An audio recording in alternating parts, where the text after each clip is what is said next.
And now, another tale well calculated to keep you in suspense. The time, Christmas 1958. The place, Korea. The story, A Korean Christmas Carol, written for Suspense by George Bamber. Talk about best-selling records. Here's a familiar tune about America's best-selling filter cigarette, Winston.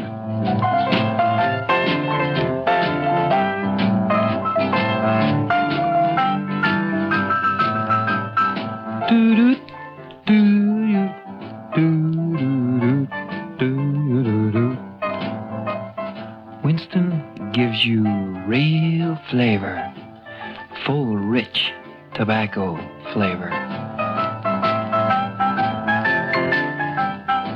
And you know, that's because only Winston has filter blend up front. Choice, flavorful tobaccos, specially selected and specially processed for filter smoking. No wonder Winston tastes good, like a cigarette should. Smoke Winston.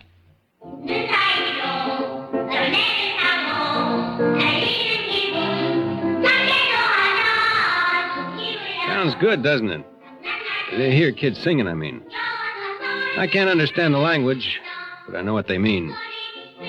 They sound so fresh and full of promise, almost as if they knew. But then I'm getting ahead of myself. The name's Connolly, PFC Larry Connolly. I'm a soldier in Korea. I was sent here just about a year ago, this time. That's where this strange story begins. Christmas, 1958.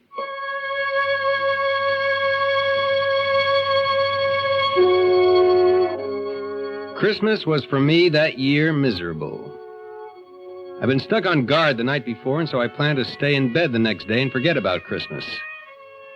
I hadn't counted on my first sergeant. Since I was the first man he came to in the barracks, it's only logical that I should be the man he picks to drive a truck all the way to Seoul and back.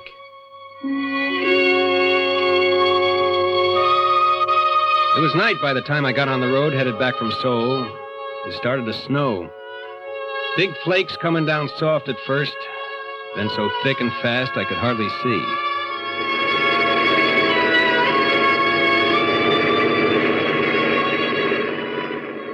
I was just over that first range of mountains. Was starting on the twisting, slippery way down when I saw him. The sight of him scared me wide awake. He was standing bareheaded, the wind whipping the snow and his hair around his face. When he raised his thumb, I had the strangest feeling he'd been expecting me. Almost as if it were unnecessary. As if he knew I'd stop. You want a lift? I'm going as far as Camp Santa Barbara. Well, where's that? What do you mean, where's that? Everybody knows where Camp Santa Barbara is. Don't stand there with the door open. Hop in. All right. Well, you picked a lousy place to hitchhike. Almost didn't stop. Oh, thanks. Happened to your gloves? Your hands look half frozen. Gloves? Well, I must have lost them. Must have, don't you know? Yes. Yeah, sure. I must have left them laying on the counter of the PX back there. Leave your hat back there, too? No. I lost my hat in the dark. I fell. I suppose that's why your uniform's muddy and your jacket's torn. Oh, yes, that's right. Of course. I was walking along the edge of the road and I slipped in the dark. And I slid halfway down the embankment before I could stop. I see you managed to hang on to your bag. Oh, yeah, I can't afford to lose that. It's important. I'm late as it is. What outfit you from? 3rd Recon, 7th Division Infantry. Infantry? There's all artillery up this way. The infantry's stationed about 7 miles back. You're heading in the wrong direction. Yeah, well, 3rd Recon is a special detachment. We're off in the hills, all by ourselves. It's just off this road. Never heard of it before. My name's Connolly. Larry Connolly. What's yours? Oh, thanks. Mine's Richard Dombrowski. Good to know you, Dombrowski. Uh-huh. Say, look, if you can let go of that bag long enough, I'll let you wear my gloves till your hands warm up. Oh, no, thanks. That's all right. I'll put them in my pockets. Say, is it okay if I set my bag on the floor? Oh, sure, no sweat. Say, you don't have a cigarette, do you? I'm fresh out. Well, I don't know. Wait a minute. Yeah, here's some. Let me light it for you, though. You watch the road. I saw a whole truckload of troops disappear over that curve up ahead. Killed all but 2. Yeah? When that happened? 1951. 1951? Yep. You were here when the war was on. I guess you could say that. Tell me, Dombrowski, what were you doing Christmas Day? Bet they didn't send you all the way to Seoul with an empty truck on a wild goose chase. That's what I did today. What'd you do 7 years ago? Well, you see those lights up ahead? That's the village of Cheongju-ri. We marched through there the day before Christmas. Were you scared? Oh, I think everybody's scared. Hey, look out. You'll burn yourself. What's the matter? Cigarette burned all the way down to your fingers. Oh. Isn't it burning you? Well, that? No. I guess it burned itself out before it got to my skin. Anyway, you see that hill over there? Well, Christmas Day, 1951, my platoon was all dug in around that hill. No kidding. Mm-hmm. We went out on a patrol from that hill. And that was one time I was plenty scared. As a matter of fact, it happened just 7 years ago tonight. It hadn't snowed that day, but there was snow on the ground. I can remember because the guys were joking that at least we had a white Christmas. And what a Christmas it was.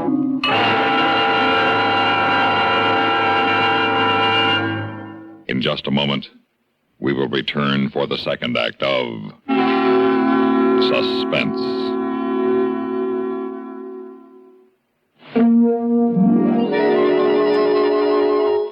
Gift sets by Yardley, almost Christmas, no time to lose. Lots and lots of gifts to choose. Is it too late? Hardly. Give him, Give her a gift set by Yardley. For the man who's just a little choosy, there's a wide range of all-new Yardley gifts from $1.50 to $10. For instance, there's the after-shaving lotion and cologne combination, just $2.65. And there's the big handsome set of shaving foam, invisible talc, after-shaving lotion, and cologne for $5.50. All prices plus tax. Yardley at all fine stores. give him Give her a gift set by Yardley.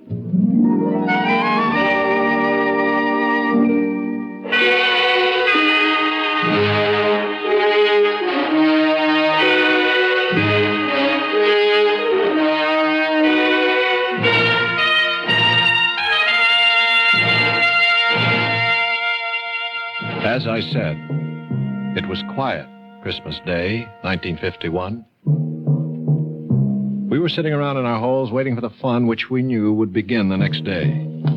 They'd managed to get hot turkey up to us, so we were relatively comfortable and happy until Brownie, our squad leader, came back from a talk with the old man.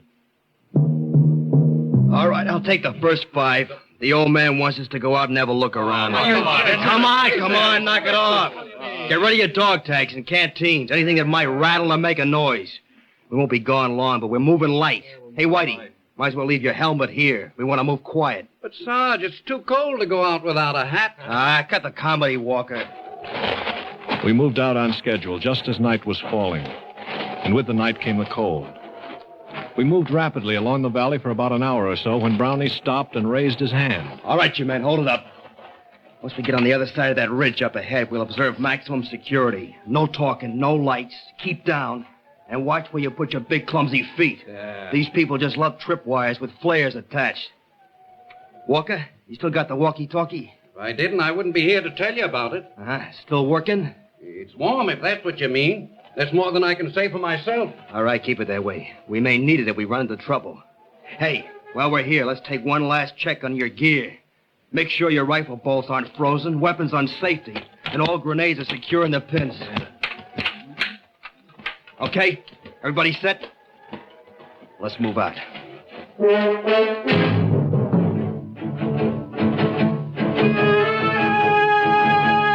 And so we did move out. The M1 felt light in my hands, like I'd never realized how light and easy it was to carry a rifle before. The going was easy. The rice paddies were frozen over and covered with snow, and we stepped carefully between the clumps of rice stubble left over from the last harvest, so the dry straw made no noise. We walked steadily, quietly, maybe 200 yards without a sound, regularly stepping up and over each low rice paddy wall as we came to it, each one bringing us just that much closer to the top. And then it happened. Hit! Down! Hit the dirt! Get down! Somebody must have tripped a wire because suddenly the inky black was transformed into the merciless white of the operating table. Everything seemed stopped and slowed down, just like an old movie before the projector blows up. I could see the other guys, the hills, and the deadly, winking fires of the guns. And then we fell down to the protection of the earth. And some of us fell with metal in our bodies. Crawl, you apes! Crawl to the mud dike and stay low. They can't hit us there. And we crawled, digging our knees and fingers into the frozen mud until they were bruised and torn. We crawled closer to the ground and faster than we ever had before. We crawled to the sanctuary of a foot-high mud hill. Keep your heads down. They got us pinned. One's about 150 yards to our front. Where's the other? The other's 200 yards to the left. They got us pinned in a crossfire. We'll never get out of here. All right. Now, don't panic. Keep your head down. We'll make it out. Walker, see if you can raise Lady Wolf on the walkie-talkie. Walker? Walker's laying out there in the middle of the paddy, Brownie. Huh? He's never going to have to worry about being warm again. Smith's out there, too. I saw him get it. I saw it when the flare went up. I saw him catch it in the face. Okay, Harry, easy. He's still got the walkie-talkie. Can you see if it's all right? He's laying on it. It's hard to tell. Whitey, that flare is going to go out mighty quick. If a man was fast, he could probably streak out there and back before they put up another one. We can use that walkie-talkie to call up some artillery to get these monkeys off our back. I can't, Brownie. I must have been hit. I can't move my legs anymore. I can't even feel them. Easy. Are you bleeding bad? No. Harry, you all right? As far as I know. Stevens? Sure. I'd like to take a whirl at that walkie-talkie. Wait till that flare burns out. It's dying now. Just a few more seconds. Go! By the time the flare lit the sky, Stevens was halfway back, the walkie-talkie dangling from his right hand. He dove for us, but in midair, some huge, invisible hand slapped him to the ground. I'm hit. Oh, God, I'm hit. Easy, boy, quiet. Where'd they get you? I'm hit. Look him over, Harry. They busted his arm. See any other places? No, just his arm. Wrap a dressing around it and button it inside his jacket. Hand me that walkie-talkie. It's no good, Brownie. The walkie-talkie's smashed. What? It's useless. We're going to have to move out of here fast. Well, how are we going to pull out? If we can't crawl back down the paddy, they'll slaughter us. All right, look. We'll move along the dike to the edge of the rice paddy. From there, we can duck into the underbrush and move back down the mountain. We'll never make it. They'll spot us when we try to make across the clearing to the underbrush. They'll swing their guns around. We gotta try it. We can't stay here. Stevens, can you crawl? Yeah, I can make it. Okay, now you lead off, and I'll follow you. I'll crawl backwards and pull Whitey along behind me. Whitey? You heard me. Well, we'll never make it with... Quiet! All you have to do, Harry, is follow along behind and pick up the pieces. Take his weapon. It'll make him lighter. Keep your hands off me, Harry. Come on, Whitey. We haven't any time to fool around. I'm not fooling.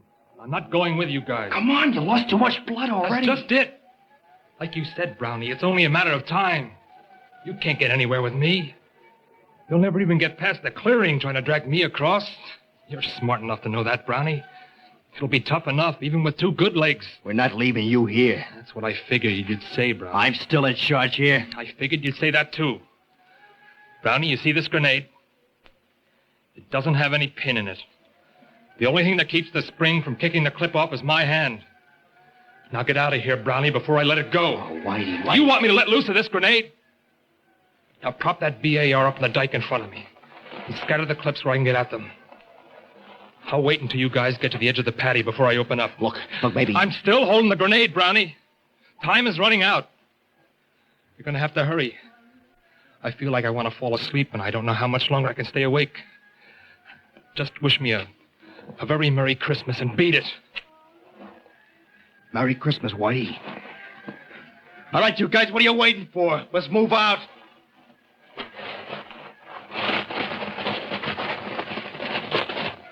Say, that's right. This is Christmas. Oh, little town of Bethlehem, how still we see. What's the matter? Don't you people like Christmas carols? Well, machine gun fire always was better getaway music than Christmas carols. Above thy dark and dreaming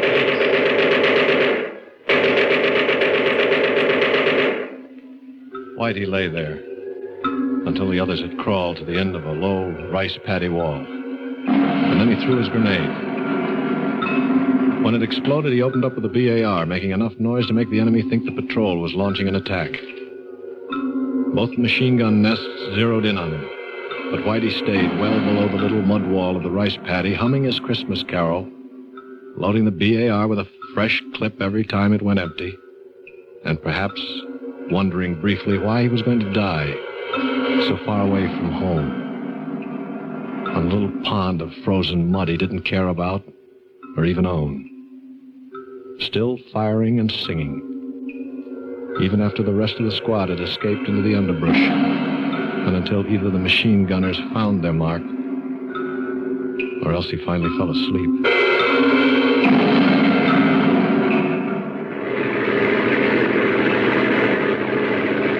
Oh, gosh. He was quite a guy. No, I guess it was just a detail that had to be done, and he had to do it. Well, there's my stop right there where that little road turns off up ahead. Your detachment's up that road? That's right at the end of it.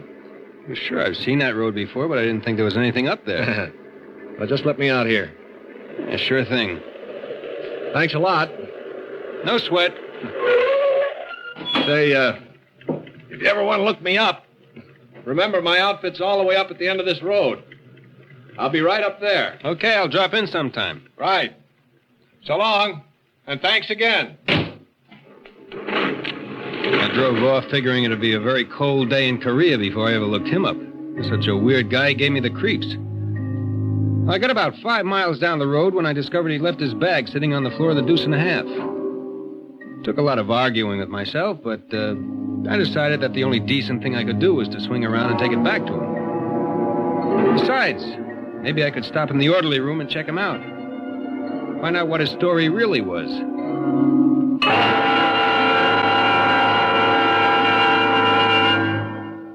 In just a moment, we will return for the concluding act of Suspense.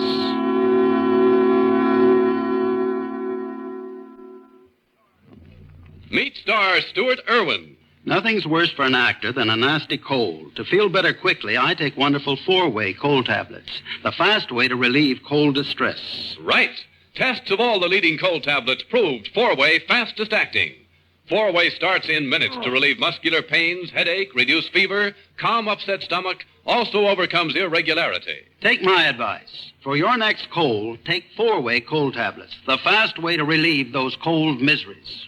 4-way, only 29 cents. Our program will continue in a moment after word about another fine product of Grove Laboratories. Had dandruff for years? Now get rid of it in 3 minutes with Fitch Dandruff Remover Shampoo. 3 minutes with Fitch regularly is guaranteed to keep unsightly dandruff away forever. Apply Fitch before wetting hair, rub in 1 minute. Add water, lather 1 minute, then rinse 1 minute. Every trace of dandruff goes down the drain. 3 minutes with Fitch, embarrassing dandruff's gone.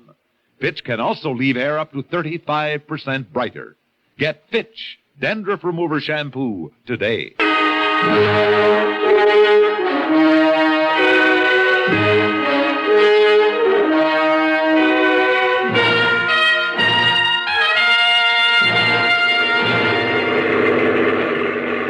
On the way back, I almost missed the road because it was so small and seldom used. I drove up it for about 10 minutes. I was beginning to wonder if I hadn't gotten the wrong road after all, because I passed no other vehicles or GIs or anything to indicate there was an infantry company around. Just when I was ready to turn back to the main road, I saw lights twinkling up ahead from what looked like a couple of Quonsets. It seemed impossible that an infantry outfit could be housed in 2 Quonsets, but I pulled the deuce and a half to a halt outside the gate and cut off the motor. I picked up the AWOL bag, got out of the truck, trying to figure out which one was the orderly room. I walked across the hard-packed snow of the yard to the first Quonset. I still couldn't figure it out. Light and warmth seemed to pour from the windows along with the music I remembered from somewhere, but couldn't quite understand. I stepped up to the first window I came to and looked inside. There were kids all over the place, kids of all sizes and descriptions, kids just old enough to sit by themselves, kids just losing their first teeth, some just starting their teens. I stood in the snow spellbound, just watching them sing. Finally, I tore myself away and headed for the front door, eager to be inside. A plaque made out of the howitzer shell stopped me. In the faint light, I could just barely make out the words engraved on the polished brass. But finally, I read it all. It said, "This orphanage has been erected and maintained in the memory of Corporal Richard Whitey Dombrowski, who somewhere north of the village of Chungju-ri, Christmas night, 1951, willingly gave his life that others might live." Suddenly, I didn't know where I belonged anymore. The AWOL bag dragged at the end of my arm like a 1,000-pound weight. I could figure what was in it, but I tore it open anyway. The bag full of candy, soap, and toothpaste and gum shined up at me, looking as rich and rare as frankincense and myrrh. I closed the bag, laid it up against the door, close, so they wouldn't miss it. And then I banged on the door as loud and long as I could, until I was sure that they heard me. And then I ran. I ran back down the road to my truck as fast and as hard as I could.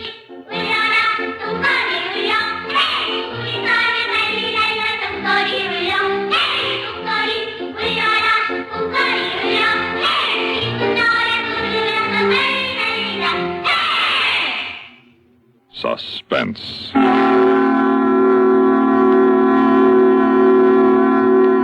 You've been listening to a Korean Christmas Carol written for Suspense by George Bamber. In a moment, the names of our players and a word about next week's story of Suspense.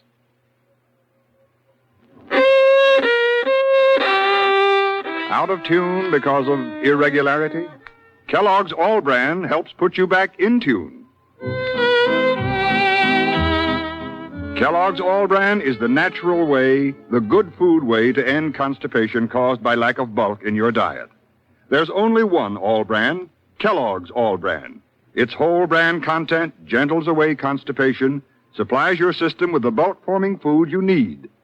Kellogg's All Bran is the only whole bran cereal to bring you the combination of proved effectiveness, appetizing taste, and crispness. It never gets mushy in milk. So get back in tune and stay in tune. It's easy with the one and only Kellogg's All Bran, ALL-BRAN. Safe, reliable, pleasant. Millions enjoy it every day. They know they can count on Kellogg's All Bran to relieve irregularity.